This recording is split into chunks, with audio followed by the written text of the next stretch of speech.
ये लड़का अगर इस लड़की से प्यार नहीं करता तो शायद आज जिंदा होता। एक संजय नाम का लड़का जो इतना अच्छा नहीं दिखता था, थोड़ा सावला था, तो उसकी शादी नहीं हो पा रही थी। उसके घर वालों ने काफी रिश्ता देखा। उसकी उम्र करीबन 25 साल हो चुकी थी, उसकी शादी ही नहीं हो पा रही थी। तो उसके घर वाले भी रिश्ता ढूंढ ढूंढ के परेशान थे। 28-29 की उसकी एज हो गई, लेकिन अभी तक उसकी शादी नहीं हो पाई। आखिर में संजय ने थक हार की उम्मीद छोड़ दी कि उसकी शादी हो पाएगी। तो फिर आगे की जिंदगी वो अकेले जीने के बारे में सोचता है। फिर ऐसे एक टाइम आता है जब उसकी पूरी जिंदगी बदल गई। संजय एक फैमिली फंक्शन में जाता है जहाँ पर उसे एक लड़की मिलती है जिससे उसकी दोस्ती बहुत अच्छी हो जाती है। वो लड़की संजय से बहुत पोलाइटली और अच्छे से बात कर रही थी, तो उससे लगता है कि ये मुझसे प्यार करने लगी है। तो संजय उस लड़की को प्रपोज कर देता है, लेकिन वो लड़की उसे बहुत बुरी तरह रिजेक्ट करती है। वो उसे कहती है कि तुझसे 10 गुना सुंदर लड़के मेरे आगे पीछे घूमते हैं, तेरे से थोड़ी अच्छी बात के कर ली, तू तो मेरे प्यार में ही पागल हो गया। तेरी इतनी भी औकात नहीं कि मैं तुझसे दोस्ती करूं, लेकिन फिर मैंने तेरे से दोस्ती करी। इतनी बुरी तरह बेइज्जती की उस बेचारे की, पर वो कुछ बोलता नहीं है और वहां से चला जाता है। फिर वो घर जाते हुए एक बात मन में निश्चित कर लेता है कि अब मुझे आगे किसी भी लड़की से बात नहीं करनी है, मैं अपना जीवन अकेला ही बिताऊंगा अब मैं। तो ये बात सोचते सोचते वो घर जा ही रहा होता है कि उसने एक बात नोटिस की कि उसका कोई पीछा कर रहा है। तो जब उसने पीछे मुड़कर देखा तो एक बुजुर्ग बाबा जैसा कोई था,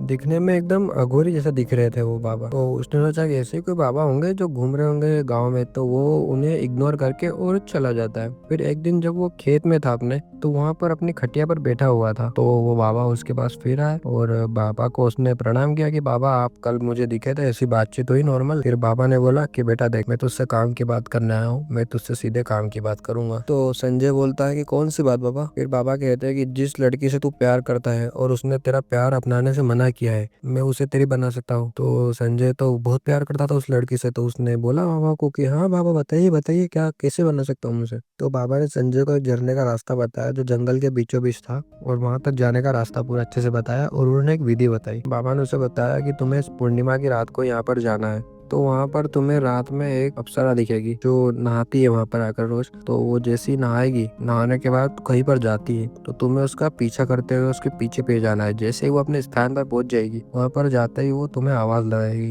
और जैसे ही वो तुम्हें आवाज लगाएगी तुम उसके पास जाना, और तुम जैसे उसके पास जाओगे वो तुम्हें एक ही बात बोलेगी कि तुम मेरे बदन की प्यास बुझाओ, मैं तुम्हारी एक इच्छा पूरी करूंगी, ऐसा बोलेगी वो। तो तुम्हें हाँ बोलना है। तो जैसा उन बाबा ने बताया था वैसे संजय करता है और उस पते पर चला जाता है जहाँ पर बाबा ने बताया था। संजय जैसे उस झरने के पास गया, वहाँ पेड़ के पीछे छुप गया। फिर थोड़ी देर इंतजार करने के बाद एक अप्सरा उतरी और वो स्नान करने लगी, और वो अप्सरा बहुत ही सुंदर थी। उसे देखकर संजय एकदम दंग रह गया। फिर क्या हुआ कि वो जैसी नहा ली, अपने कपड़े वपड़े पहनी और फिर एक जंगल की तरफ जाने लगी। संजय उसका पीछा करता है। एक समय आता है जब वो रुक जाती है, फिर वो पीछे आवाज लगाती है कि तुम यही हो ना। तो संजय बोलता है हाँ मैं यही हूँ। तो फिर वो इतना बोल के और बाहर निकलता है। फिर जैसे ही वो अप्सरा के पास जाता है, अप्सरा उसे सेम बात बोलती है कि मेरे बदन की प्यास बुझाओ, मैं तुम्हारी एक इच्छा पूरी करूंगी। तो संजय हाँ कर देता है। जैसे उसने हाथ किया, उस अप्सरा ने उसके कपड़े निकालना चालू किए, और जैसे उसके कपड़े खोलना चालू किया, संजय एकदम वश में हो चुका था उसकी।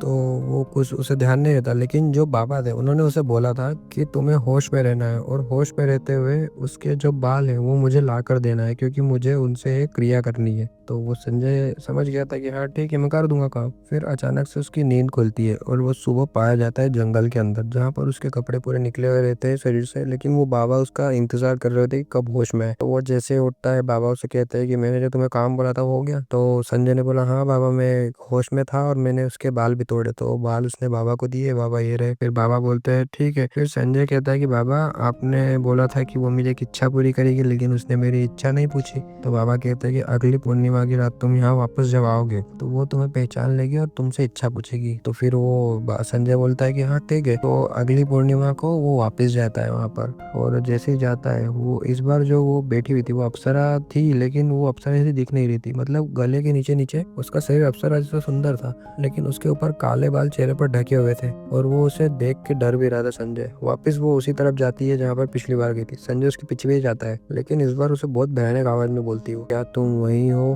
तो संजय डर जाता है, और क्योंकि वो घबरा गया था, क्योंकि पिछली बार इतनी अजीब तरीके से नहीं बोला था उसने। इस बार जो उसे मिली थी वो कोई अप्सरा नहीं थी, वो एक पिशाचनी थी। वो उसका गला पकड़कर वो उखाड़ कर उसे मार देती है, और फिर उसे शमशान घाट लेकर जाती है, और जहाँ पर एक बुजुर्ग की लाश को जलाने वाले होते हैं उसमें उसकी आत्मा को डाल देती है। फिर ये सब हो ही रहा था, इतने में वो बाबा भी आ जाते हैं वहाँ पर। तो वो बाबा को देखकर चकित हो जाता है। फिर वो चुड़ैल बोलती कि ठीक है तुम अब मुक्त हो, और वो उस बाबा को मुक्त कर देती है। और फिर वो चुड़ैल उसको बोलती है संजय को कि अब तुम्हें मेरा एक काम करना होगा, ये जो अभी तुम्हारे साथ हुआ यही तुम्हें किसी दूसरे के साथ करना होगा, तुम मेरा अगला शिकार ढूंढ कर लाओगे। और वो उसे बताती भी है कि तुम्हें यहाँ पर जाना है, इस गाँव में जाना है, ये लड़का परेशान है, इसे तुम्हें ये बोलना है जिससे तुम्हारी बातों पर विश्वास कर लेगा, और तुम जैसे ही मेरा ये काम कर दोगे मैं तुम्हें मुक्त कर दूंगी।